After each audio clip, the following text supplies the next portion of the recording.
All right, everybody. I guess welcome back back. to the Grass Podcast. This is a podcast where two Appalachians and two Midwesterners get together to talk about what is happening in the really real world. And in an effort to push back against all this too online bullshit that we have to put up with, I'm Woods, and per the usual, I'm here with Adam, Charles, and Chris. How you guys doing? I mean, I would say I'm living the dream, but anybody who wants to, I don't get people who like this 100-degree heat, man. I walked outside and I was like, this is just fucking absurd. Nobody likes it. They're lying. Anybody who tells you they like this are just they're liars. I disagree. I love this 100-degree heat because I am beach block in Ogunquit, Maine right now, and that is a great place to be. Well, historic moment tonight on this podcast, Charles coming out as a liar. Yeah. Flat out. Fuck you, Adam. I swear to God, I would rather walk barefoot across broken glass and nails than get sweaty bringing in my fucking trash can. I would rather it be 10 below zero than 100. That's where I am. You'll never hear me complain about the winter because I save it all for right now. Yeah. My wife's the same way. When we moved here, she does not like the cold at all. And so the first couple of days, it got to negative 20 wind chill. She would come in from working a 12-hour shift, just cussing me under her breath. And she just like, God damn you. And I would hear it. And, but I told her she can't complain if it gets hot in summer, but she does that anyway, because that's her. Hey, this is interesting. I've got my background blur on and it blurs my glass. It's a focal plane thing. Huh. Yeah. It's recognized your liquor barn hat is the focal point of that entire thing. Right. Nailed it. I don't know. I'm tech illiterate, man. I'm fascinated by simple things. Oh yeah. As a quick aside before we get started, I tend not to do the blurring thing because it doesn't catch my beard where so half my face will disappear for some reason. It's a focal point thing. Yeah, I always get it eats up my whole body, or I'm just like a floating head, and I mean my head's big enough. I don't need it accentuated. Well, I know a lot of people want to listen to us talk about what parts of our bodies are eaten by the blur effect, but there has been some shit going on in the news lately. We might have started a war and finished a war with Iran in record time, or maybe they quit. Maybe they're going to stop. What do you guys think? We got strikes. Hey, Israel won the 6-day war. We may have won the 6-hour war. Yeah. Correct me if I'm wrong here, but they've got to 4:00 a.m. local time to agree to to actually put their missiles down at this point, something like that. Right. So hopefully that happens, because I mean, I got nothing. If they don't agree to it, who knows? Well, okay, just real quick timeline of what happened the last couple of days. Donald Trump said that we were not going to attack Iran, and that he was going to decide on it in 2 weeks, which is a great thing to say if you just need time to move your assets around so that they're in the right place when you do attack somebody. Well, then he announced that he had done this big beautiful bombing, in classic jackass Trump style. The main thing I was kind of annoyed by it. We did the bombing. Everybody kind of knew we were going to do the bombing. It was reported that Trump had signed off on the plan to do the bombing, but hadn't given the order yet. So that's for me. We were cooked there because he's not going to approve a plan, not use it. Mm-hmm. And then after the bombing, there's a lot of talk about retaliation. If I'm not mistaken, we evacuated the base in Qatar. We evacuated the base in Qatar because Iran told us and Qatar they were going to be bombing this base, and hey, get your people out of there. Talk about some performative bullshit. Exactly. We did the same thing with Soleimani, with the assassination of Soleimani. I don't know if I'm butchering that or not. I haven't said it out loud a lot.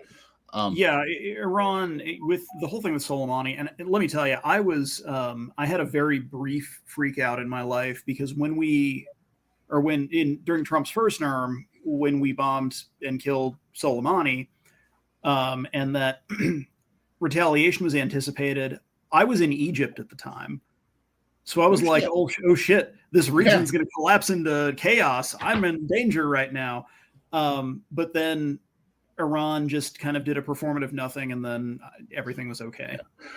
What's interesting to me about that performative bullshit, as you guys are saying, is that Trump talks about it openly.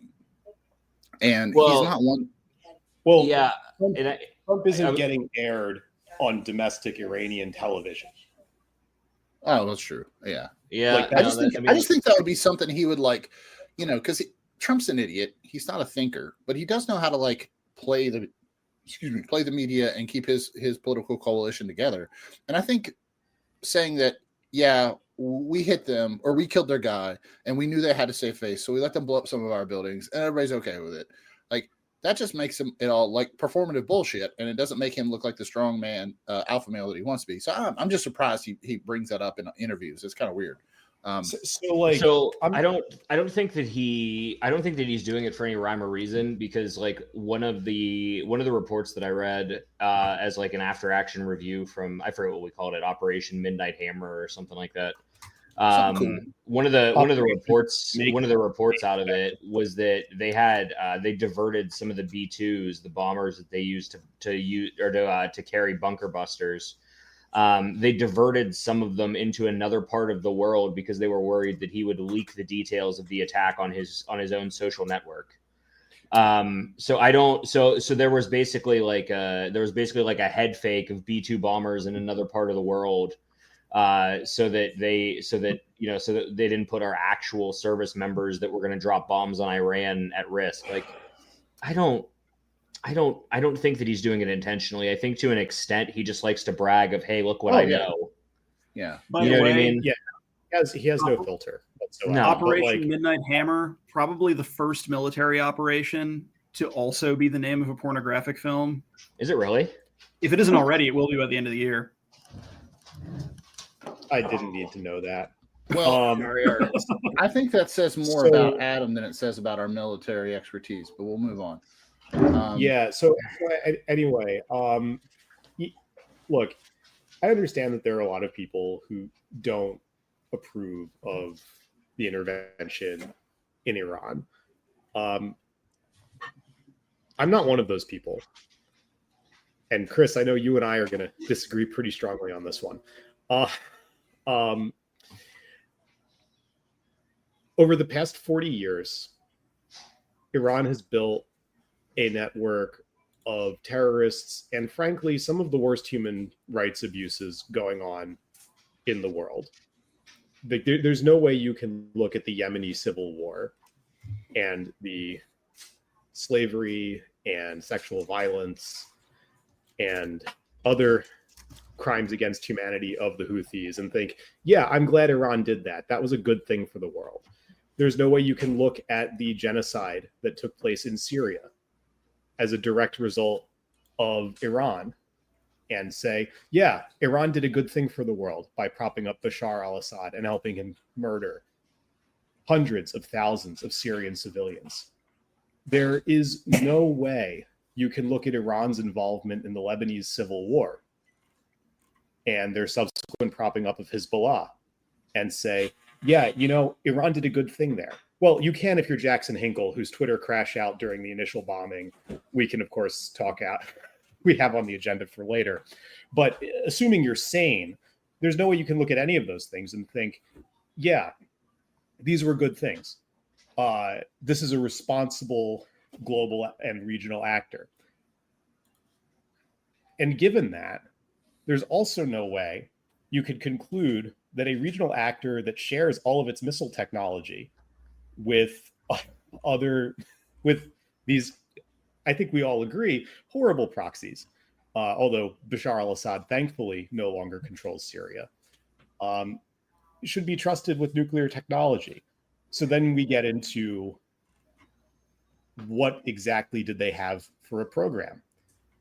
First, the IAEA found at various points that Iran had actually enriched uranium up to 83%.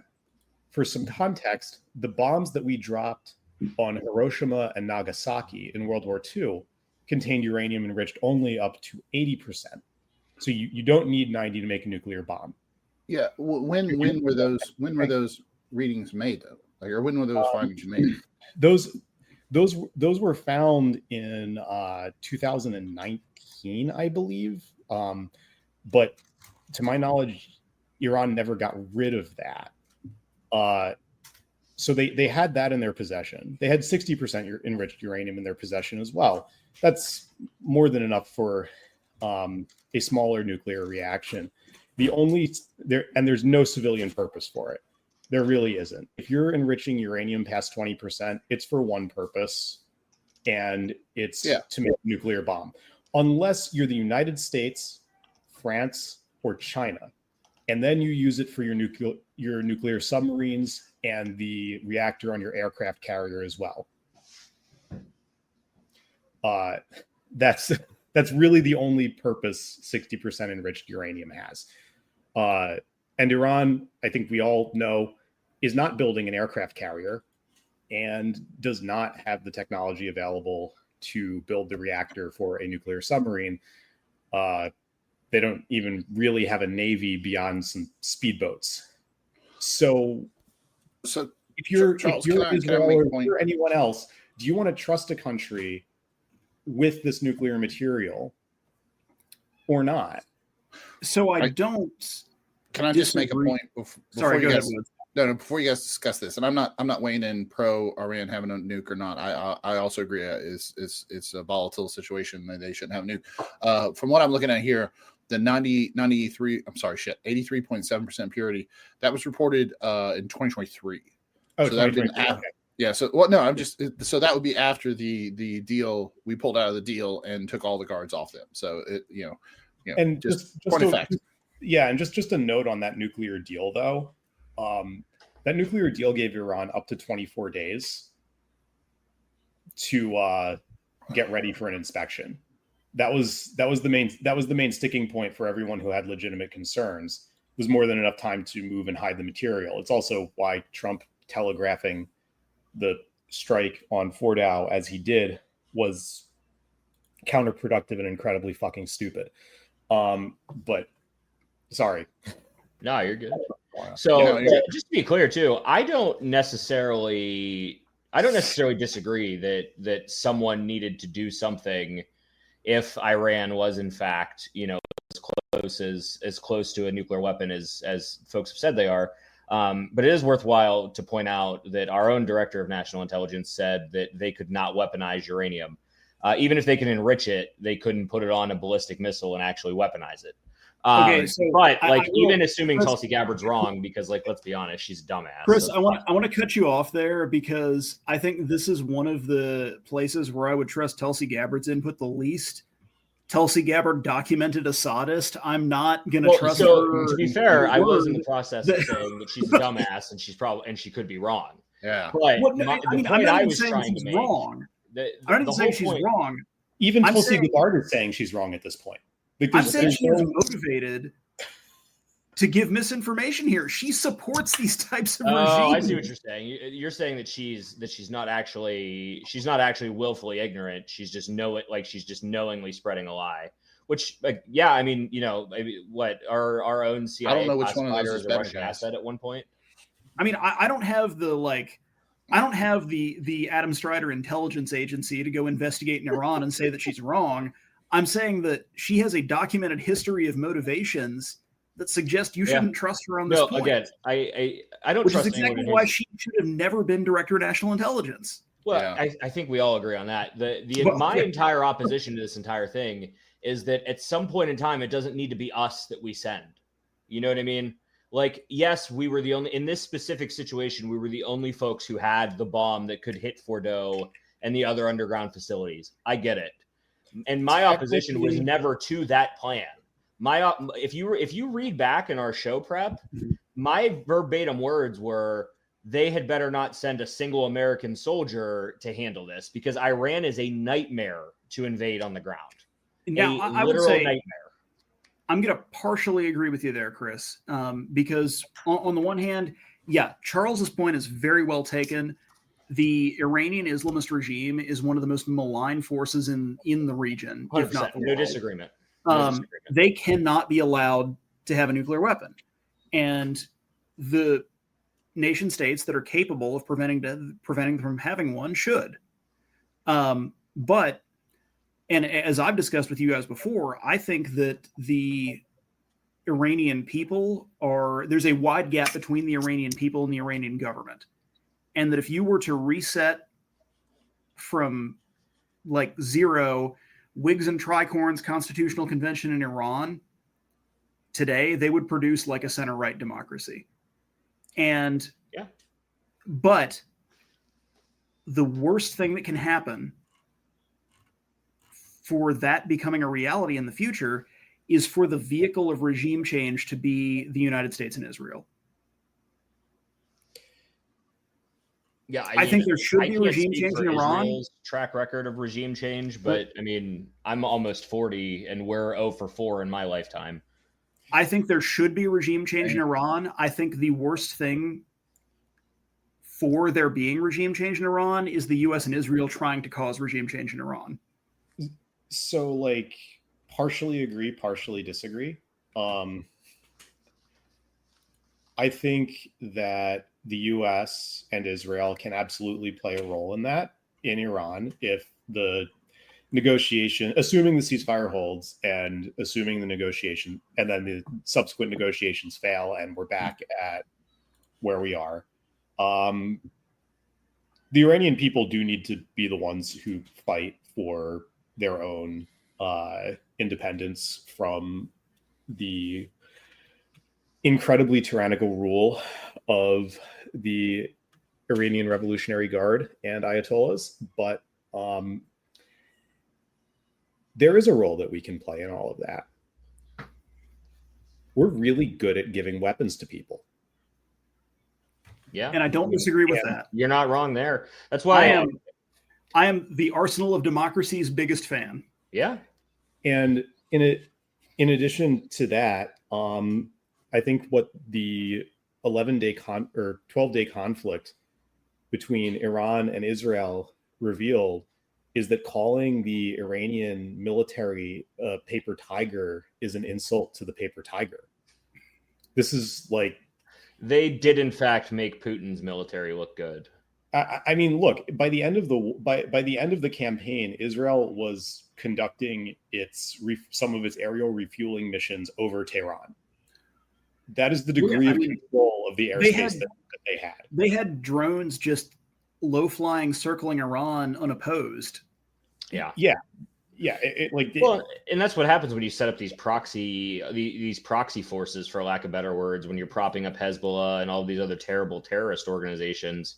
If somebody comes in, wipes those out, now you've literally got no career military force. You know what I mean?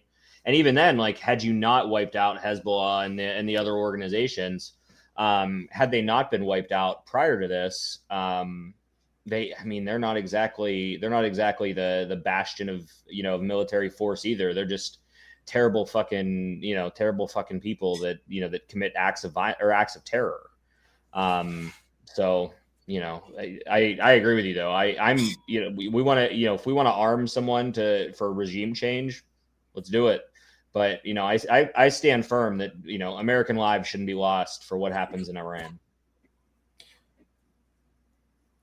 Also, just can we shout out Iran's greatest ally, Russia, which dropped them. Well, that's another angle here. I mean, not to draw us off on a tangent here, but right now, Iran is Russia's biggest source of drones in the invasion of Ukraine.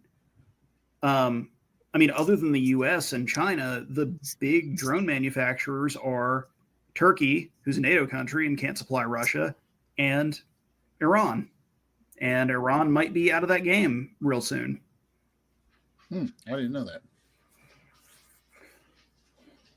Well, so you guys, Chris talked about the fact that we really don't want boots on the ground, and I think the Trump supporters, the MAGA crowd, were also 100% behind that. They did not want to get into another forever war. He promised them we would not get into another forever war. I think Adam, you shared the polling that the polling on that has flipped in the last fucking 3 hours or some shit like that. It was wild. It was like 30-60 against us getting involved in Iran, and now it's 60-30 support of the bombing in Iran. I guess the question I have is, where could this escalate? Because I think and now that's to be clear, you may have said this and it went over my head, but that polling was among Republicans. Right. MAGA crowd. And I don't know that 40% of Republicans approve of whatever Trump most recently said is like super breaking news. But that's not what the poll says. No, it's interesting that before, like, all of the talking heads and MAGA asshats on Twitter and YouTube, before he actually did the strike, we're like, don't do it. We really don't need to do it. And then he did it, and now they're like, that wasn't that bad. It was pretty cool, actually. Like, that was, it's, like you said, it's a cult. They're going to turn on a dime for whatever the dear leader wants. But, like, there's a couple pinch points that if this keeps moving forward, that if things happen that have been telegraphed, we could be in a boots on the ground situation, because it'd be something like, for me, it's if you shut down the Strait of Hormuz, like, I think that would be something where we would have to bring our ships in to deal with that. And I know, Charles, we talked about it online today. Like China says no to that, and that's good. But like, if we're going to disrupt global politics, so like 50% of the oil that goes through the Strait of Hormuz is destined for China. Yeah, right. Like, and at this point, it's sometimes helpful to think of the UN as the mafia commission. If somebody's going to get whacked, everybody has to sign off on it usually. Yeah, I mean, I get that, but I think it would be something like that. Iran can't shut off. She can't shut the strait. China needs the oil. Yeah. China will lose its shit and stop backing Iran from real consequences if they actually shut the strait. I want to take a moment to point out here a weakness in a major populist talking point, which is when people go on about how much the U.S. spends on its military budget and how much, how many homeless shelters could be built with that? Well, the UN disapproving of something doesn't matter unless there is somebody with guns to back it up. Global trade remains unimpeded and grows the prosperity of the entire world, first and foremost because of the United States Navy. Yeah. That military budget is not just going in the pockets of Raytheon. That is supporting global trade. That is preserving global trade. It's preventing piracy. It's preventing malign actors like Iran from closing the Straits of Hormuz and causing a global economic crisis. Is there bloat in the U.S. military budget? Absolutely. It's mostly in the contracting sector. But you know what? We're not just pissing it away. Oh no, I totally agree. I mean, we have two carrier groups that I know of. I think I read that at least 2 carrier groups there now, and that's what keeps them from popping off like this. That's why there's not just rampant piracy, and international waters are patrolled by us. Yeah, and so for anybody who's listening to who doesn't know, the Strait of Hormuz is where like Adam said, the majority of the oil that is shipped to everywhere in the world is shipped through. So closing the Strait of Hormuz, like Iran has threatened to, would be a big deal. It would cripple some economies, to be completely honest. It'd be great for Canada. I'll be honest there, though. It'd be great. Yeah. All of a sudden you'd have billionaire petroleum exporters in Canada. But yeah, I don't disagree that I don't think seeing how feckless they were today, with their performative, hey, here's 5 hours notice so you can, make sure this base is vacant because we need to feel powerful and blow up an empty building.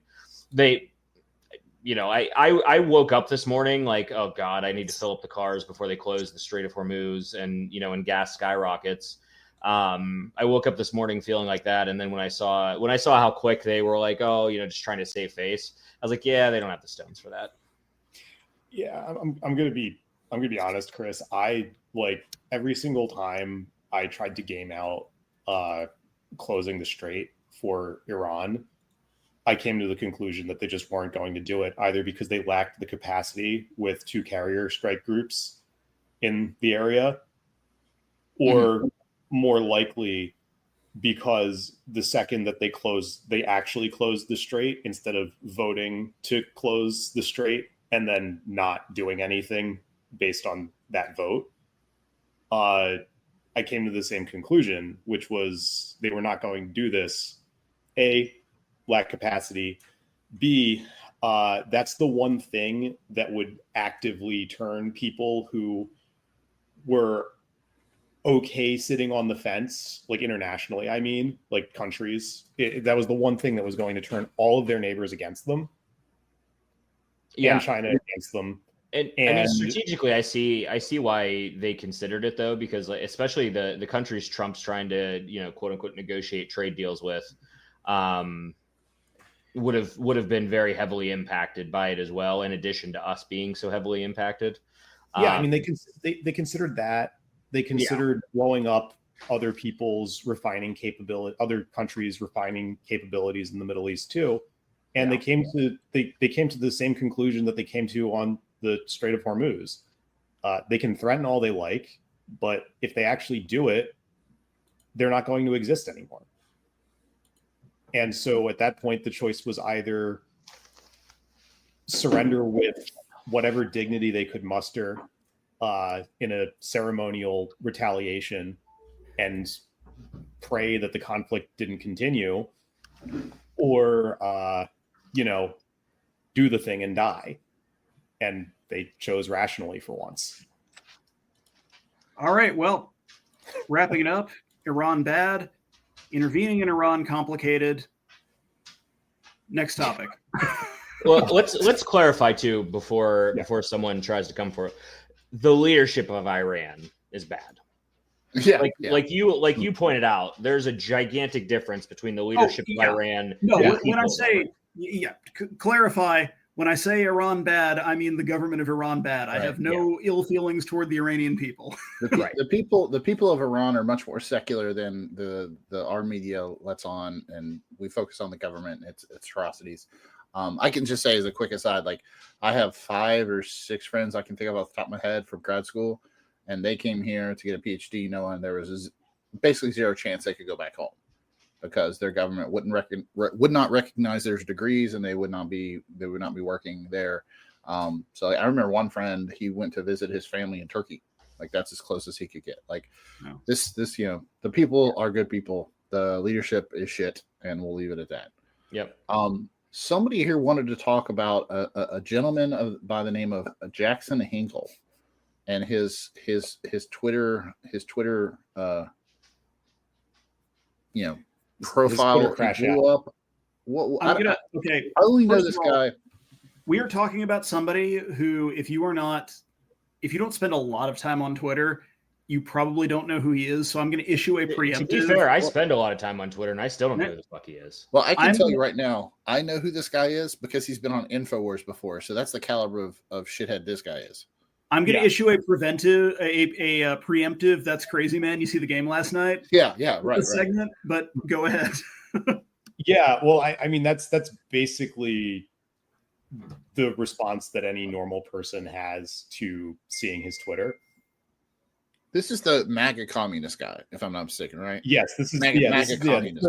Wait, hold on. What is his name again? I want to look this up real quick. I want to look him up. Jackson Hinkle. Yeah, here I'll put a link. I'll put a link to his Twitter in the show notes or the chat. Well, I was trying to Google him and get a oh god, a good picture to show you guys. But he like all of his pictures on Twitter are like him at the gym saying, "Get off Twitter, go to the gym." So like this guy is on almost certainly on a bunch of different people's payroll. Also, he got very obviously honeypotted in public by a Russian model, but go on. Yeah, I mean that's part of what led me to conclude that. But he kind of made his brand by being pro-Trump and crazy. Yeah, so I just want to when Trump actually approved when Trump actually bombed Bordeaux, he had a remarkable Twitter crash out, the kind that you can only really have when you haven't touched grass in years. Okay, Charles, first, I need you to spell out the place in Iran that Trump bombed, because it really sounded like you said that Trump bombed Bordeaux, and that would have been a huge news item. Fordow or drop W, depending on how you transliterate your Farsi. Yeah, Bordeaux. Yeah. So, and don't even ask me to get the pronunciation right, because I won't. No, that one you have right. But if you ask me to get the other two sites right, I would just. You mean Natanz and Isfahan? There you go. Long story short, we're not at war with France. Yeah. So, guys, if I had $1 for every time I wanted to call it the Strait of Vermouth, because I'm a hillbilly. Yeah. So. Don't send Bridget Macron to smack us all around. We don't need that. So actually, you know what? I think because we went really long on the first segment, let's just do the preemptive. That's crazy. Did you see the game last night? And yes, I did see the game last night, Adam. And I felt cheated because Indiana didn't get to play without their star. Indiana had to play without their star player at point guard. And so we got a really good half of basketball where they held out in spite of that. And then the game just kind of sucked. So yes, I did see the game last night. If we're gonna kind of like vaguely segue into Indiana basketball, can we all give a gigantic, rousing round of applause for Sophie Cunningham? Because it is so refreshing to see somebody go out there and finally slap around the people that are trying to slap around Caitlin Clark for no other reason than she's better at basketball than they are. Like, have you guys seen this? Yes, that was amazing. Yeah. She got like 1 million new followers on TikTok overnight, like 800,000 or something like that on Instagram. She deserves every one of them. Go with God, because I especially am tired of seeing people bully around Caitlin Clark just because they don't like the fact that she's very good at basketball and they are not as good as they thought they were. Yeah. Of course, I grew up in Philadelphia. I'm a Philadelphia sports fan. And everyone in Philadelphia learns the story of the Broad Street Bullies. People outside of Philadelphia don't learn the story of what happened before the Broad Street Bullies, where the Flyers were a very good hockey team. And they got the living shit kicked out of them physically in the playoffs and were eliminated because they were literally beaten into submission during their series. And so the Flyers management said, well, that's just not happening again, and went out and signed a bunch of goons. And then idea that, sorry, go ahead, Charles. And then, of course, they became one of the great hockey dynasties of all time by physically beating the league until the league got basically until the league tripled the size of the rule book. That's the other thing about hockey, is that you can literally just figure in violence. Yeah, like in player stats, you're like, okay, so we got fast skaters, we got good guys who can take good shots, we got excellent puck control. Do we have enough people to just beat ass? And then you go off and recruit. And see, in other sports, it happens too. It's just not formalized. But the idea that I fully do not understand any WNBA player being bitter at Caitlin Clark, because she has just elevated the profile of the entire sport. Like, very recently, there was a joke that has been retired because of her that was, would you rather your favorite WNBA team win the championship or find $5 on the street? With the implication that most people would rather find $5 on the street.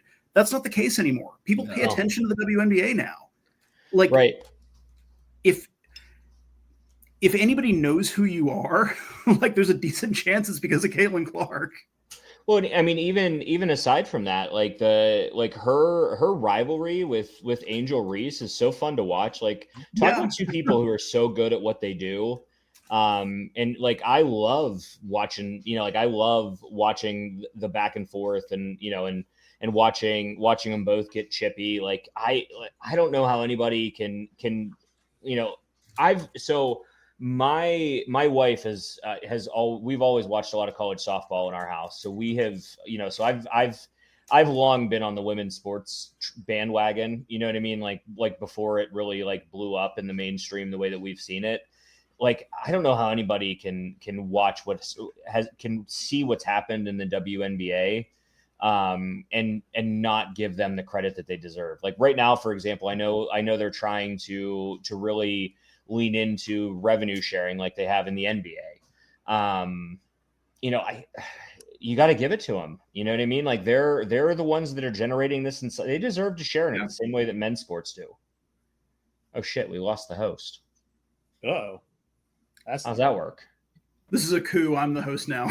Nope. Yeah. Okay. I literally don't know what I clicked on. While you guys were talking, I was looking up some female sports bar themed sports bars, to be redundant. I guess I must have clicked something wrong.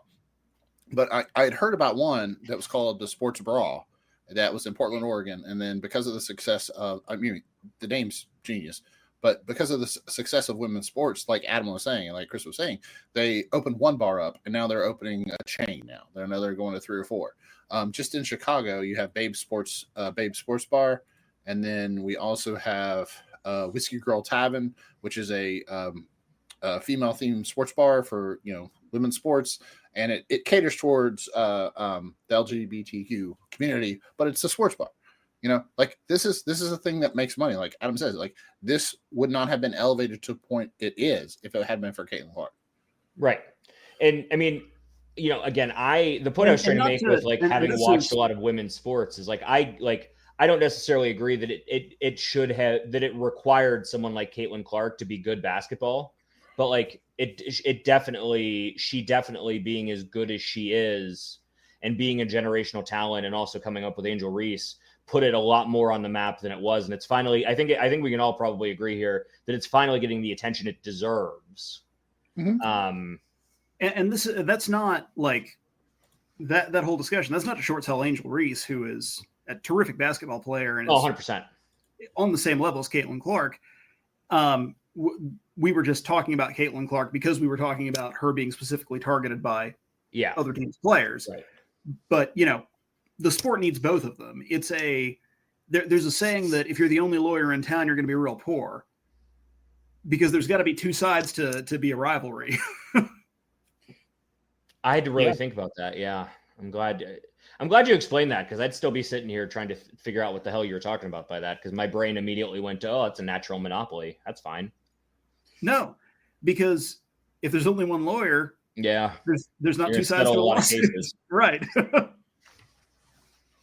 So yeah, I don't even. What were we even talking about? How did we get from this weirdo? We were going to talk about apparently Jackson Hinkle had a flame out, but we've kind of gone off that topic. You know what? Talking about women's basketball is far preferable to talking about Jackson Hinkle. Hell yeah, exactly. Hell yeah. That's like the point. We should actually just cut the entire Jackson Hinkle discussion from where Adam said, "I'm going to preemptively, hey, did you see the game last night?" I think it's a good transition. We're going to talk about Dude A. He sucks. Let's talk about something better. Speaking of sports, I think Adam, this is your thing. We need to recognize that our new Pope Leo. Am I getting that right? It's still Leo, right? He did. Yeah, it's Pope Leo. Okay, Pope Leo is engaging a lot of people on Twitter and social media. He's really it's gotten the Catholic Church's numbers up. But a thing I heard about this was that to keep with our sports narrative, that the White Sox and the Cubs should play a series in Rome in honor of the Pope. Like, how fun would that be? Oh, that'd be terrific. Huh? Where would you put it? I don't care. I'm just trying. Oh, you said Rome too, though. You didn't say specifically in the Vatican. No, I mean, we could do some like wiffle ball shit in the Vatican courtyard. I'm fine with it. Listen, I don't know the precise dimensions of the Coliseum, but if it is possible to play baseball in it,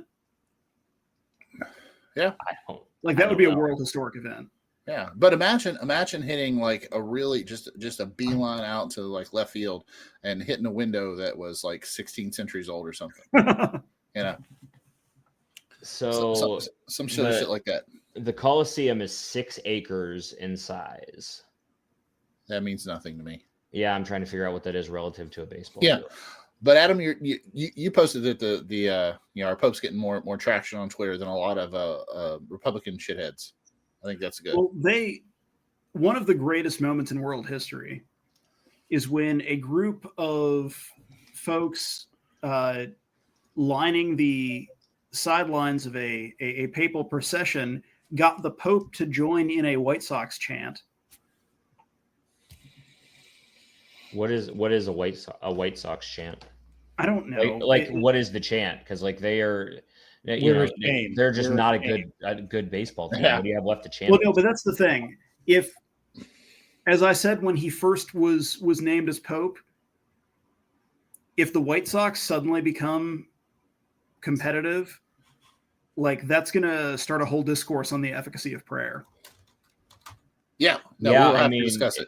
Yeah, if all of a sudden it's it's some major league and the team is turned around and they're making a playoff push and then absolutely. The answer to your question, by the way, is courtesy of I'm not even going to say which AI bot it was, but courtesy of AI, you could fit a major league baseball field inside of the Coliseum. So nice.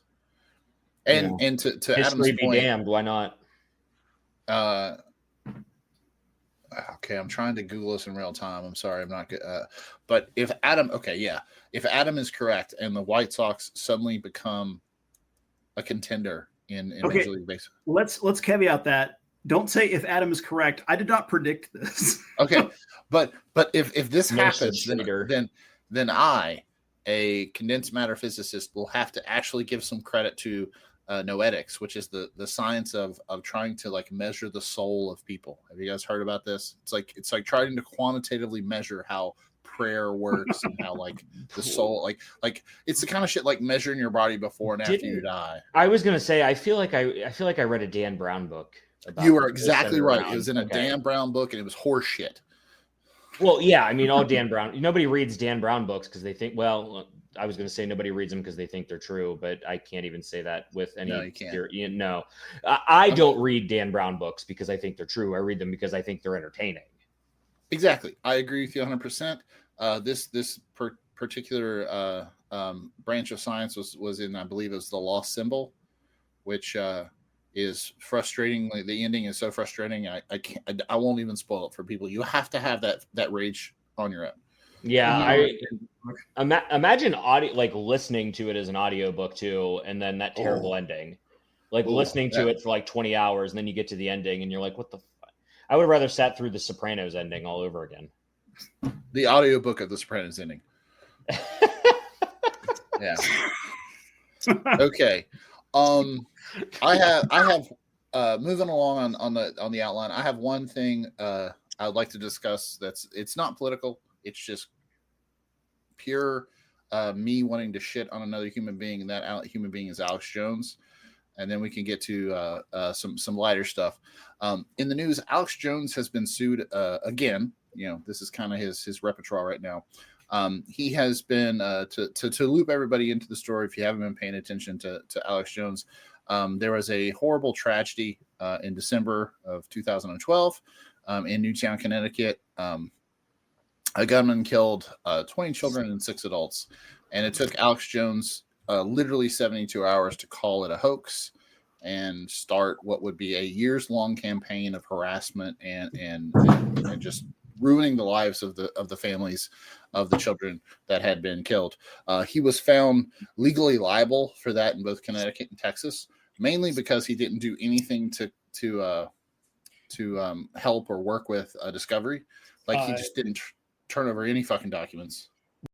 Woods, I think, and Adam should really go into how egregious Jones's discovery violations were, because he's the one who's much more familiar with the process. I just watched the trial like a schmuck because I was working in the state legislature, and it was after Sanity. So,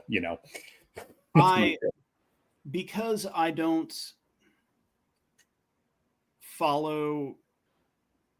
I don't read legal opinions unless I'm being paid to. I was not like balls and strikes involved in the Alex Jones Sandy Hook lawsuit or Newtown, whichever one it was. There were two, one in Connecticut and one in Texas. But if you just and judges by and large think it is beneath them to get involved in discovery disputes. That's why whenever they have the opportunity, they will appoint a discovery commissioner because they just don't want it to be their problem. But they will be especially perturbed if you have given the middle finger to the discovery process to a point where the judge has to personally get involved in it. And if you are at the point where the judge is involved in the discovery dispute and you are still not producing what is responsive to discovery requests and within the bounds of Rule 26, 33, 34, 36, you're going to get the hammer. And Alex Jones did, in fact, get the hammer. Yeah, in fact, he did. Yeah, and he was doing things. The actual depositions and the trial were covered. The actual depositions of all the employees of Free Speech Systems LLC, which is the company that actually owns InfoWars, were covered extensively by another podcast, Knowledge Fight, and they even had on the lawyers that prosecuted each of these and to discuss like how absolutely fucking silly this was, like Adam's saying. I mean, we're talking about like there's depositions called, they don't show up. Depositions are called for, they show up and send somebody who doesn't understand that they are there as a legal representative of Free Speech Systems LLC. They're like, I don't know. And like a company can't not know something. It either, the company can't forget something. So the company either just doesn't know the information or it knows the information. And so the classic one was Rob Dew. He came up, just didn't know fucking shit. And there's just like hours of him going, I don't know. And I'm having to correct him.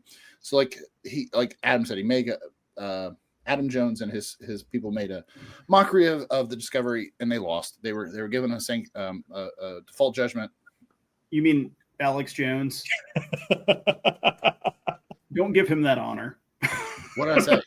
You said Adam Jones. Oh shit! Sorry, I was probably looking at you while I said it. Sorry. But yeah, so he lost, and of course, this is what Adam. God damn it! I'm going to do it again now that you. And by the way, since I didn't know actually what sanction he got, default judgment is a incredibly severe discovery sanction. Right. Like generally the sanction you get for a flagrant discovery violation is you're ordered to produce what you've withheld, and you have to pay the fees of the other party incurred in seeking that discovery from you. If you get a default judgment ordered for a discovery violation, you have been just throwing the middle finger to the court. About discovery. Yeah. And my favorite, I'm a fan of the Knowledge Fight podcast. I've been for years, and one of my favorite times when the lawyers, Bill Ogden is sitting down with Alex Jones, and he's like, you have not done anything for this lawsuit. And he's like, what about the 100,000 documents I gave you? That he's like, oh, that's in another lawsuit. For this lawsuit, you haven't done shit. And he just explains him point by point. And Alex Jones is completely gobsmacked by it. He's like, well, I didn't know anything about that. He's like, of course you didn't fucking know anything about that. That's why you lost the case. That's why we're now going to have a damages trial. And so during the damages trial, Alex Jones tried to make a mock, because that's what he really wanted. He really wanted to be on stand and have his time in the sun where he could say all the bullshit he wanted to say on the record. And, but it was really a damages trial. So all he could say was like, yes or no. And this is what happened. He couldn't say, hey, what he wanted to say was, I didn't know I was guilty till found guilty, or how guilty I was. I had never had a trial. And that wasn't true. He had a trial. He just fucked it up. And like Adam said, he got like the worst sanction he could possibly have. So immediately after that, those decisions, Alex Jones was found to be liable in both Connecticut and Texas for about $1.49 billion worth of damages. In the intermeeting, it's been going on for 3 years. Right after he was sanctioned for this, he immediately, Free Speech Systems LLC and Alex Jones as a person immediately filed for Chapter 11 bankruptcy. and they have been trying. And then he did what every shithead you could expect would be to try to hide and move assets. Now, everybody who had a head and two eyes that was paying attention to this trial watched Alex Jones do this stuff in real time.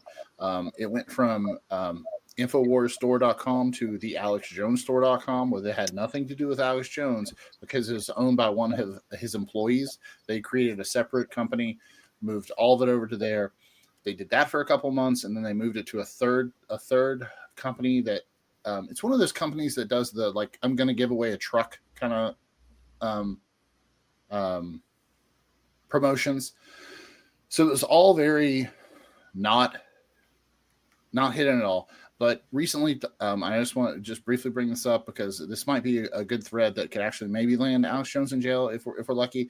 But recently, the trustee for the bankruptcy has filed 3 lawsuits saying that Alex Jones, basically not suing Alex Jones, but suing his wife and his father because Alex Jones transferred about $5 million worth of assets to them right after he was given these $1.49 million judgments in the shittiest, stupidest way possible. Just to hit a couple of the highlights, an Alex Jones trust called, a trust called AEG. I'll point out that Alex Jones's middle name is, it's not emeritus. It's something silly. It'll come to me in a minute. But those are Alex Jones's initials. He out of nowhere produced a $25.9 million promissory note to make him look like he had no money. He did basically there's just a bunch of shell companies. I'm looking at the filing right here. I mean, it sounds like he took the finance advice of every finance bro on YouTube. Yeah. Basically, I mean, it's nothing but shell company. There's just like 8 or 9 LLCs, but at the end of the day, they're all owned by either Alex Jones, his mom, his dad, or his wife. Like that's how it breaks down. He transferred a 5-unit property in Austin, Texas, to some RCGJ LLC, but that was owned by Alex Jones too. I'm just trying to hit the highlights here. Same thing with that property. He lied about it.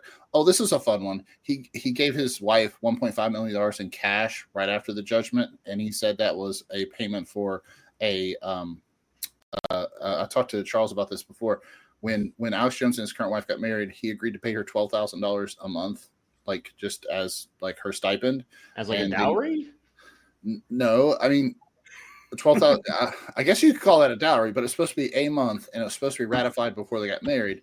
They never ratified it, and so they ratified it after the fact. And he said the $1.5 million was back pay for her to be his wife, whatever the fuck that means. I feel like he just admitted to human trafficking. Well, that's one thing. That's one thing you could call it. I would also call it prostitution and/or the oldest religion, or the oldest profession. Oldest profession. Well, yeah, or religion, depending on what you're into, I guess. Right. He gave his dad $500,000 in cash, a ranch, and 3 luxury vehicles. The transfer of that property was so rushed that it was they listed it as it having done in 2017, which would be before he could discover this for assets. It was notarized in 2022 by his personal trainer. I mean, and it's just shit like that. They did it over and over and over again. And did you say it was notarized by his personal trainer? Yes, it was notarized by his personal trainer. What do you do? Like in between sets? Hey, I need you to notarize this. I need you to help me commit some light fraud. Right, or some heavy fraud. Not even light fraud. Yeah, so we're talking about $5 million worth of assets that he hid from creditors in various nefarious and illegal ways. And I'm never going to disregard or downplay Alex Jones's ability to just tread water and keep shit going and maybe not pay anything.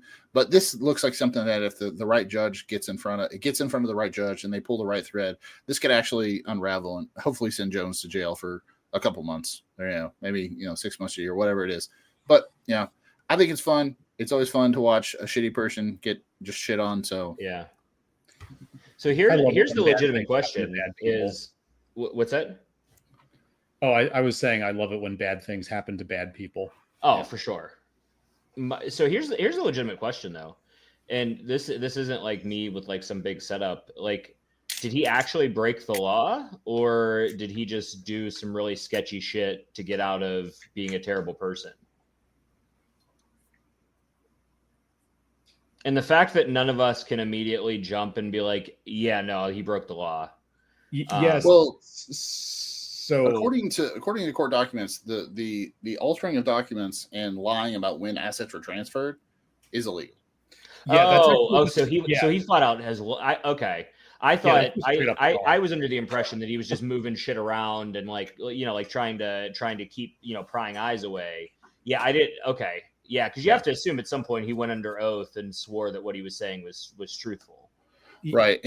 And for what I've read, there's a 4-year window. So like when you declare bankruptcy and especially if you have creditors that are looking for assets, like they can go back 4 years and see like what you moved around.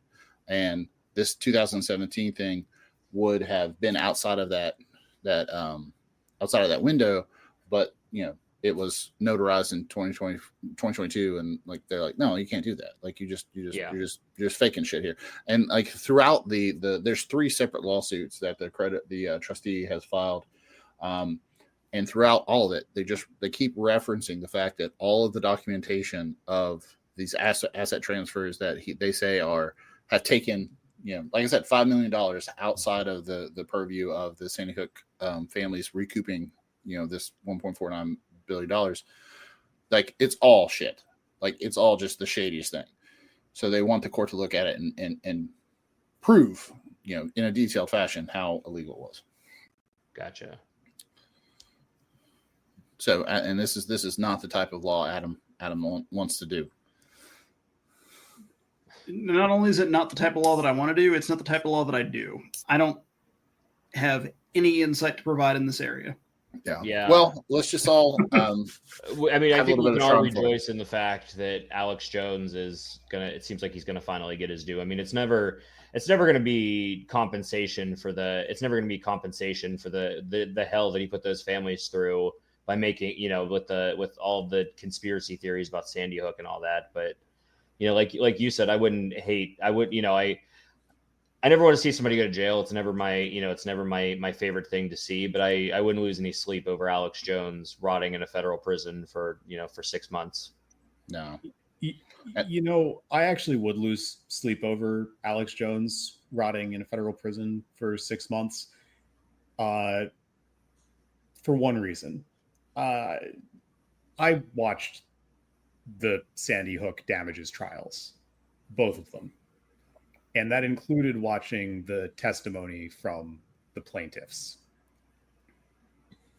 And I would lose sleep over Alex Jones spending 6 months in federal prison because the shit that he put them through is beyond what the amount of money that they were awarded is worth. Yeah. Chris, like, you're a parent, Adam. Sooner or later, if you decide to, you'll. But let me tell you, if Chili were murdered, and I had to deal with a fraction of what Alex Jones did to those people, I would kill that person. No ifs, ands, or buts about it. And the restraint that those Sandy Hook parents showed is really remarkable. Yeah.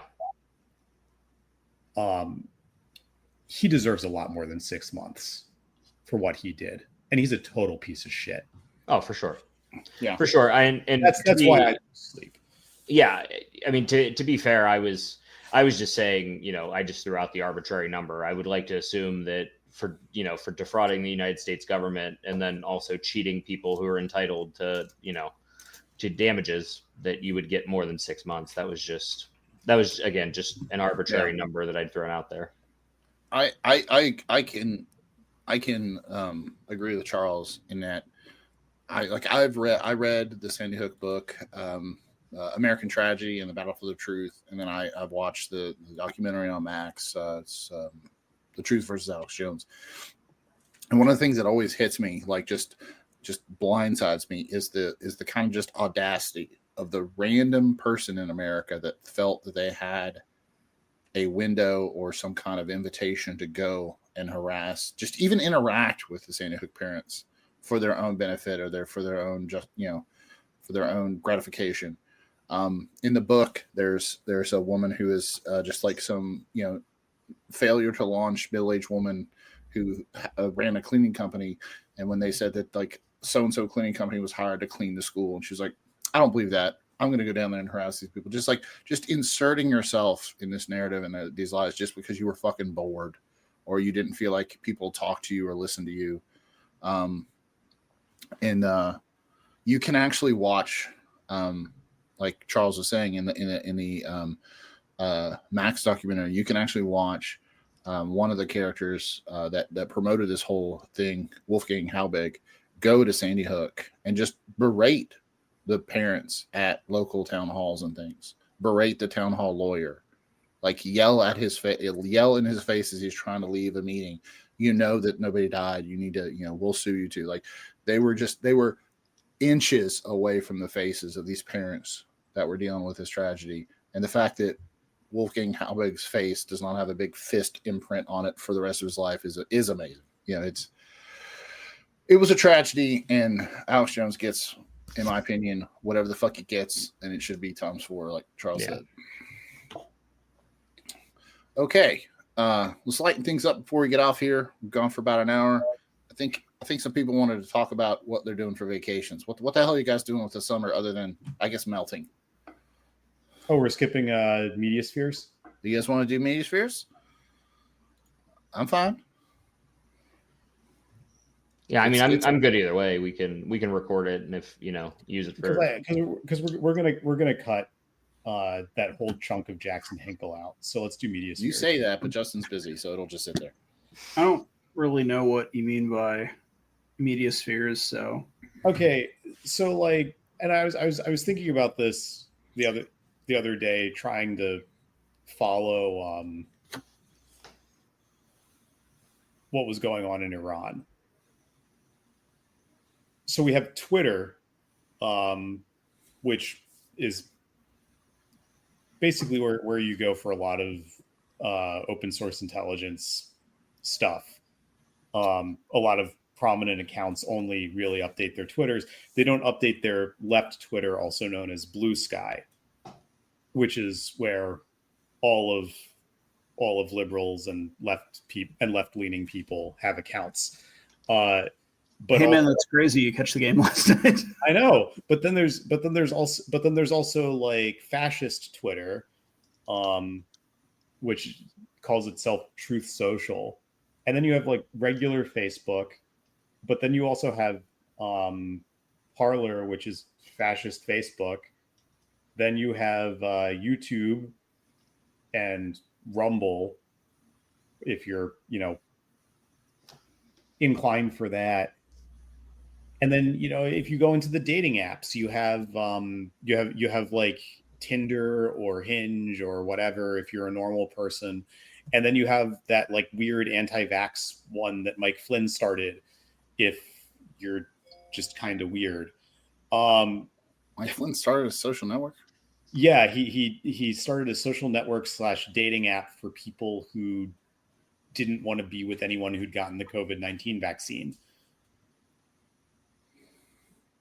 Yeah. All right. That was a thing. That is in fact a thing. And I was going to say it's a place for those people that spray paint across their back of their truck that they're unvaxxed, and people who make trans kids their whole personality.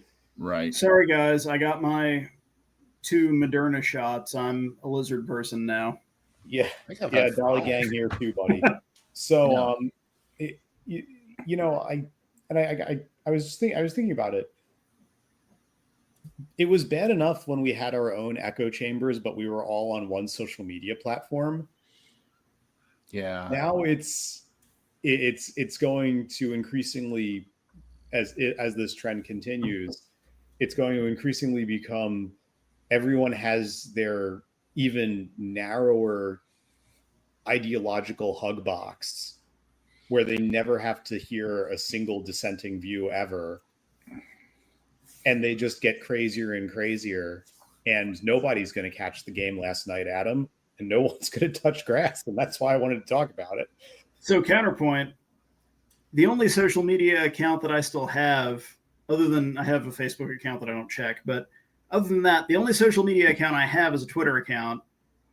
And now that all of the leftists who tell me to kill myself for saying that, like, actually voting for Joe Biden in 2020 was the right thing to do, are all on Blue Sky now, and I don't have to hear from them anymore.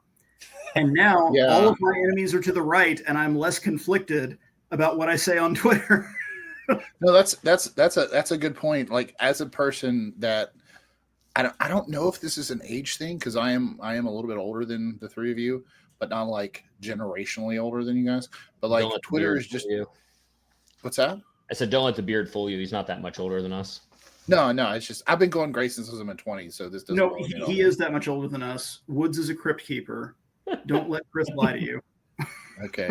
Well, the next time I see Adam, I'm going to beat his little ass, and then we'll see who's the crypt keeper. But no, like Facebook is just the thing I look at just as a habit. I don't look at Twitter as a habit. I have a Blue Sky account, but it's not my habit to go there, which is just weird. And it's not because I don't find Blue Sky like hard to interact with, or Twitter is just, something I don't follow that until I see a news article, and then I go to Twitter. I have a True Social account, and literally the only reason I have that is to check that Trump's bullshit posts, or the bleats as people call them, are real, because people will make fake Trump truce, but Rick calls them bleats. And so I'll just go to, and I'm like, somebody like, this can't be real, right? And I'll be like sitting in work, and I'll be like, hold on, I go to the app, I'll just scroll back like a day, I'm like, oh no, that one's real, and screenshot, send it back to him. I'm like, that's the only reason. But I think Charles and Adam are very correct in that we're being even more siloed, and that's not good. And I think the if I was a sociologist, I would talk about how, what is it, the third space? I think that's what they call it. Everybody needs to work, home, and that third space to go meet people and talk to people, and we're losing that third space. Well, everybody needs to, and I'm going to have a much longer segment about this on a future episode, but social organizations, community fraternities, community social organizations are incredibly important, and they're dying out, and we need to bring them back. Yeah. Meet up with people in real life. Find an excuse to do it. Yeah. So just as someone who's, the chair of a political party, since the election, I will say there's been a giant amount of folks who are looking for a space where they can interact with like-minded people, right? Like Adam on Twitter, he doesn't agree with the right. But there are still a lot of centrists that are on Twitter. Whenever I talk about stuff like this, I always use have you guys ever heard what do they call themselves now? The Chicks. They used to be called the Dixie Chicks. They have a song called Not Ready to Make Nice. That's really what I think has happened with a lot of social media platforms, is like folks are just simply not interested. It's not that they're not interested in hearing an opposing viewpoint. They just don't give a shit. And I went through this after the election. I'll be honest with you. Like I have a substantial number of people that I've just completely cut out of my life, because like, if you could look at at Donald Trump in 2024, and you could say, yeah, that's my guy. You actively went and you voted against against the interests of folks in my life that I care very deeply about, and I just don't have a place for you. And I think that's where a lot of people are. I'm not saying I go out of my way to avoid those folks, or to do malign shit to them or anything like that. It's like there's that famous quote. I think it's a Tupac quote. I just because I don't want you at my table doesn't mean I want you to starve. I think that's where a lot of people are, man. I don't think a lot of people have a lot of interest in seeing the opinions of their super fringe right uncle sharing his shit that could be on Creed Bratton's blog. And now there are, like, bringing this back to the central theme of touching grass, that doesn't mean you shouldn't interact with conservatives. That doesn't mean you shouldn't interact with. But I think there's a really strong difference between a conservative and someone who's just like a completely set it on fire, everything is fixed. If it's not what I want, everyone's against me. Like that's what I think people are fed up with. You can, though. You can interact with them. I mean, I interact with them to tell them how stupid they are, sure. Because not every conversation has to be about politics. Yeah. No. I mean, I'm in several community organizations with some people who hold some frankly execrable political views, but we talk about sports, we talk about our families, we talk about things going on in the community, and we agree on most of those things. Most things that people talk about are not politics. Right. And you don't need to cut people out of your life just because you think that they have shitty political views. Yeah, I can speak to that actually very clearly. For years, I did a podcast, or for maybe about a year, we did a podcast with a fraternity brother of mine, and he and I get along really well. And he's more conservative than I am, and we called it the Purple Report. And the two of us sat down and talked about the things we agreed upon and the things we didn't agree upon. And where that went south was one time we had my brother on, and the three of us talked about like Marvel movies. And my buddy was like super into Marvel movies. He loved all the Marvel movies. Not really a big comics fan. He just loved the whole glossy presentation of it. Loved the soaring music that they were doing, and Infinity War and all that right there at that time. And so we had a great time talking about the Marvel movies, and he was like, man, we have to have your brother Shay on like for the rest of the time. I was like, Shay will do it, but you do realize that's 2-1 now. Like, my brother's more liberal than I am, so when we talk politics, it's gonna be tough on you. And that was right when Donald Trump was starting his first term, and everything was starting to just be really wonky. Like, we really tried not to make every podcast like, hey, let's look at what happened in the news today, and then turn to Jay and be like, what do you think about that bullshit, Jay? Because like at a certain point we had to ask him, because he was the conservative on the podcast that was supposed to be Red talking to Blue, and he just got burnt out on it. And I think he got burnt out on politics, period, because like what the Trump administration turned into was not what he voted for. And so, I remember this because I was a guest on that podcast a couple of times. Yeah, and like we had fun talking about other stuff. Yeah. But like it got to a point where like unless we were going to do a podcast about Marvel movies, Jay didn't want to be a part of it. Hey, also just like on the subject of Marvel generally, Magneto, probably the underrated hero of X-Men. Ooh.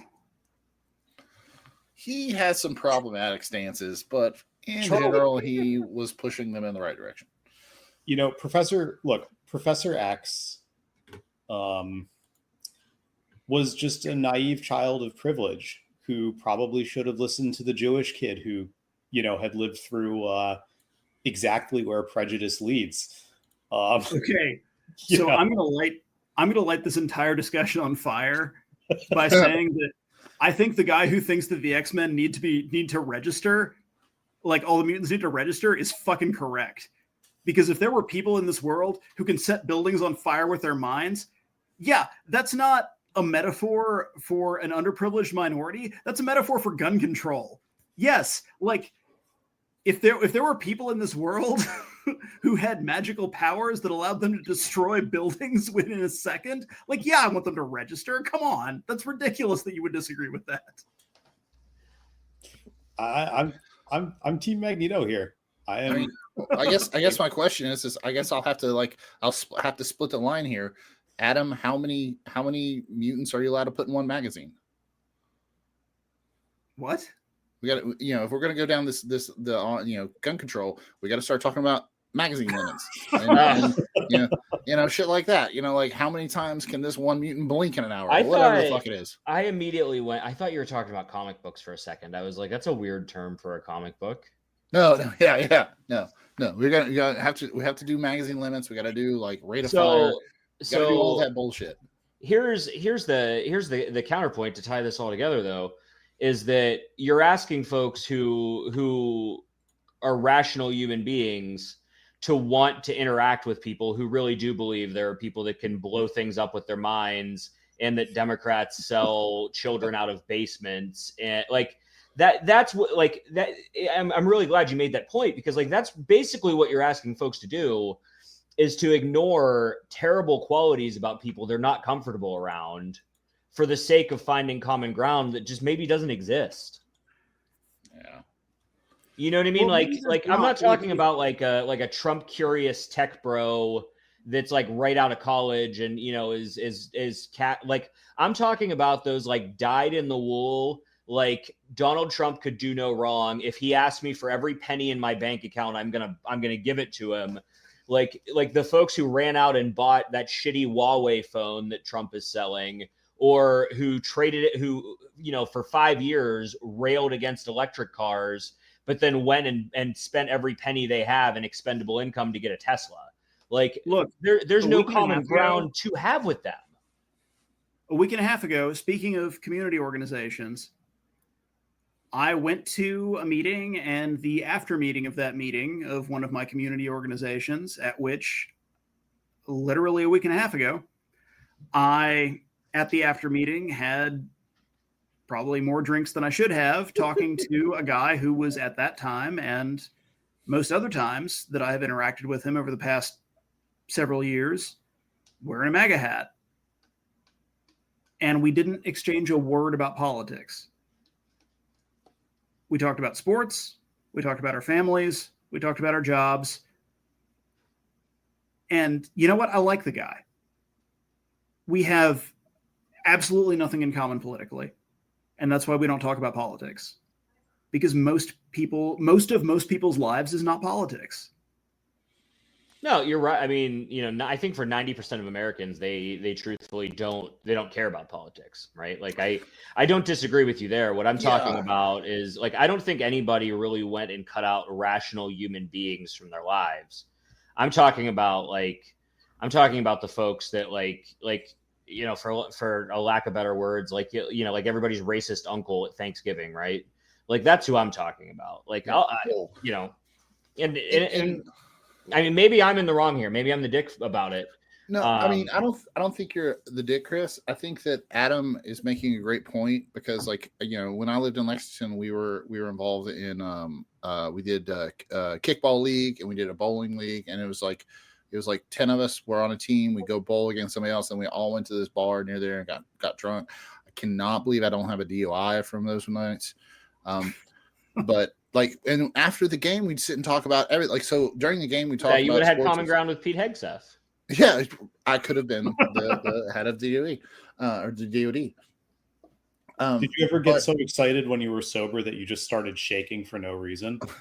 That's the real question. I've never had the sobriety shakes. But we had a lot of community there, and if the conversation turned to politics at the bar, it wasn't a big deal. Everybody was cool with it, and it was fine. But the fact that, and to Adam's point, he's right. There's like 90% of the people aren't following politics, but that's also a big fucking problem. Like, people that voted in this last election were like, you know, if you listen to some of the focus groups, they're like, yeah, Joe Biden didn't focus on workers, didn't do anything about, you know, bringing jobs back here, didn't do anything about passing legislation. It's like, well, you know, unemployment was like below 4% for like 70 fucking months in a row. You know, he did the CHIPS Act.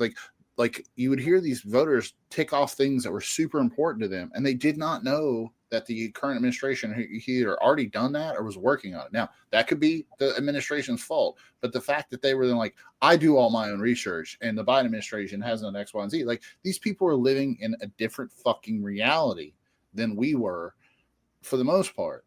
And some of that has kind of come to roost now. Like, I was listening to the focus group podcast from the Bulwark the other day. They had on a woman that talked about how, like, she doesn't have enough money to pay her bill. She's on. What's that? Sorry, keep going. Okay. I just heard somebody talk. I didn't want to talk over him. She was disabled. She didn't mention why or how, but she was on Social Security disability. She didn't get enough money to pay for food. And she was complaining about the cuts that were going to happen in this big, beautiful bill. She's like, if they cut and cut and cut, like, I don't know what I'll do. I can't work. I can't make money. And then in the next breath, she's like, yeah, but I'm really happy about what Donald Trump's doing about these trans people. and kicking out all the immigrants. And like this is a woman who, again, I'm going to try to save some grace because I don't know why she's disabled. I don't know how. I'm not trying to hoist all of my fucking anger on her for this. But in one breath, she's like, the American government is not taking care of me enough. And then in the next breath, it's like, but I'm really happy it's fucking over these people that I don't like. Right. And that was like a series of sentences that this woman said and had no, like, her head didn't pop off because of the logic rationale there. Like I mean, to Adam's point, we have to be able to talk to our neighbors. I 100% agree. But like to Chris's point, at some point, like these people have to be fucking rational if we're going to have conversations about policy.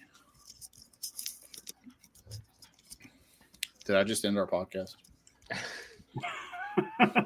No, listen. I mean, I could if we're going to talk about rationality here, we could always go out talking about the shoe man. I'm happy to somebody explain to me what this fuck this is. Yeah, right. Somebody put it on the list. Do any of you have any exposure to what I'm about to talk about? Like, have you ever heard of it? Okay. I have no idea what you're talking about. So this is about to make me sound like the most online person you have ever met in your life, which I know is antithetical to the point in this podcast, right? But so I want to preface this by saying I know all this is good marketing, right? That's all this is good marketing for this guy. Is this something I can Google? Maybe. So there's this dude. He's an up and coming pro wrestler named Shiloh Hill, right? He came up on my For You page. For some reason, I don't really know why. And he's also a Stanford grad. And he lives in the technology world. So he was showing people like basically like into the dark web, right? Like all of the weird, wacky shit that's out there on the dark web. And he stumbles upon this website that's called The Shoe Man, where all of the shoes, I probably have to be careful about how I talk about this so we don't get burned by YouTube and stuff like that. But all of the shoes look like they were previously worn by people who are maybe no longer in need of shoes. Because all the shoes are covered in dirt and blood. And I heard something about that. Yeah. I'm sorry. Keep going. So, and then all of the shoes are just the item like the item title is just someone's name. And then the description is their age. Right. So Shiloh buys a pair of shoes in crypto. And one of the fields that's when he's buying these shoes is you have to specify how long you're renting the shoes for. With the way that I interpreted that is, how is someone's going to come get these shoes at some point, right? And again, dude's a pro wrestler. I'm sure all he's doing is setting up some kind of a match with the shoe man, and in 3 months or some shit. But so, anyways, he's like, so he tours the website, shows everybody everything, shows them how the checkout process works, how you have to pay in crypto, that kind of thing. And he's like, and I'm sure I just got ripped off out of $150. Lo and behold, a pair of these boots that he ordered shows up covered in dirt and blood, and a VHS tape falls out of the shoe, right? VHS, fucking, ridiculous that even still exists. But anyways, so he gets a chemical to clean the shoes off, or not to clean the shoes off, but to test whether the blood is human or not. And sure enough, human blood on the shoes. So he gets a VCR and he's watching this tape. And the tape, to kind of paraphrase it, is basically like weird, like indie horror film type shit. Except there are segments of the tape where someone is wearing a pair of the shoes and they're, maybe not moving, or maybe they were slightly moving when they started filming this portion of the tape. And then the person filming helps them no longer move. So really nightmarish stuff. But the theme throughout the tape is submit or be submitted, with the basically not the understanding, but the gist being you have to submit someone to the tape, or they're going to come get these shoes and submit you in the process, basically, right? So we're doing the ring scenario here. So it gets even wilder though, because then he finds like a transponder in the heel that's been like communicating the location of these shoes. And with this dude being a Stanford grad living in the tech world, he's able to take the SIM card out of the transmitter and start communicating with this fucking weirdo named the Shoe Man. And now this soap opera, and again, I know that this has been on, I've been talking about this for a second, so I'm going to, for a third time, say, I know this isn't real. Any rational human being knows this isn't real. But now there are millions of people on TikTok watching this, and we are all on bated breath to find out what the hell the next saga of the Shoe Man is going to be. Can I say something? And I consider myself a very rational human being. Like I said, I know this is fake for the fourth time. But I am just so fucking enthralled in what is going to happen next. Well, let me say something. I'm Googling this as you're talking, and you left out probably the best part is that it's called the Shoe Man, Keeper of the Souls. Yeah, the Keeper of Souls. Yes. All right. So I have something to say about this too. Adam, are you the Shoe Man? That's crazy, man. You catch the game last night? Listen, yeah. I'm telling you. I understand. Well, this is sports related, right? It's sports adjacent. I'm so deeply sucked into it that I'm like, what is he going to come up with next to add to this? No, I think it's just going to be some classic, just great guerrilla marketing. Oh, 100%. Yeah. 100%. It's probably honestly, it's probably friggin' he's probably getting ready to launch a shoe line. I was going with the Shoe Man will come out at a wrestling meet and beat his ass. That's my thought too, is that he's going to wrestle the Shoe Man. But no, your idea is better on make more money. So exactly, I see the look on your face where you also are interested in the Shoe Man now. Who, Adam or me? Yeah, Adam. He was Adam's the look on Adam's face is I stayed up way too late to talk about this goddamn Shoe Man. Damn, man, that's crazy. Sorry, I have literally no interest in this. Yeah.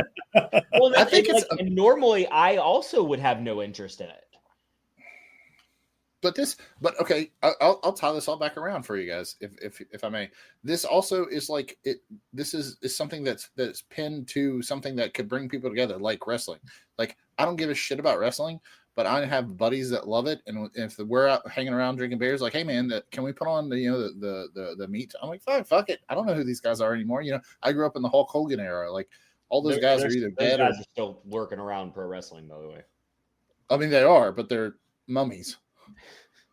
Yeah, they're embalmed basically, but yeah, I mean it's another thing you can come to Adam's point, you can come together, you can break bread, you can have a beer, you don't have to talk about politics if nobody's uncomfortable with politics, but also I'll say that when somebody's gonna pop off that if I'm sitting there having a beer with them at a bar and they're like, yeah, we should just deport anybody that's not white, I'm like, yeah, okay, this conversation is gonna take a real hard turn here, buddy. It's not gonna be it's not things you have to put up with. Well, and personally, to bring it full circle again, too, though, I think one of the big distinctions is all four of us listened to that story and we're like, what the fuck is this? There are literally human beings out there who would believe that is the truth, that actually happened, that there's someone selling hundreds of pairs of shoes that people have been unalived in. Please never use that verb again. You have to be careful about how you say that, though, because you get buried. You either get buried or you'll get completely banned when AI combs through all of our videos so that they know who to serve it to. I don't care. I'm not submitting to TikTok self-censorship. You're going to say shoes that people got killed in. That's the word. That's what Adam, that's the English word for it. I'm taking 100 points off of your social credit score, Adam. Yeah. But I'm to be very clear, I agree with Adam. On this podcast, you can use whatever Orwellian language you want to try to dodge. Listen, I think I swore 30 seconds into this podcast. You're not I'm clearly not offended by it. I'm just trying to not get our show banned in its 6th episode. Don't say unalived ever again. Don't take it up with me. Take it up with big tech. Yeah, I don't think that we have the audience to worry about that yet, Chris. But in the event that we do, and all of a sudden the algorithm comes across me saying shoes that people got killed in, I will, and nukes us from orbit, I will absolutely apologize to you for costing us our 3 viewers. Then we will all grift like off of our 13 now. cancellation, so it's okay. There it is. Yeah, there it is. We'll hire some free speech lawyers. We'll have our day in court. Yeah. I guess. So, but regardless, that was not the point that was supposed to be made. There was about the verbiage in that. It was that this is truly the wildest rabbit hole that I have ever fallen down in my life. And yet, that point was made. So, anyways, I would, I feel like I need to go cut my grass after having that conversation at 11:35 p.m. But I also can't do that because it's too damn hot, so it'll burn the grass. All right, guys. Well, how about we wrap this up? As of now, everybody should be able to find this podcast wherever you should be able to find podcasts, up on Spotify, YouTube, SoundCloud. Working on iTunes. They gave me the finger today, said we could not create an account. I don't know what the fuck their problem is, but we'll get on that. So yeah, if you guys enjoy this, hope you guys come back. We'll keep doing them. You can't stop us. You're not paying us yet. So anybody have any parting words for the nice people? Goodbye, nice people. Take care. Good fucking luck, America. Yup.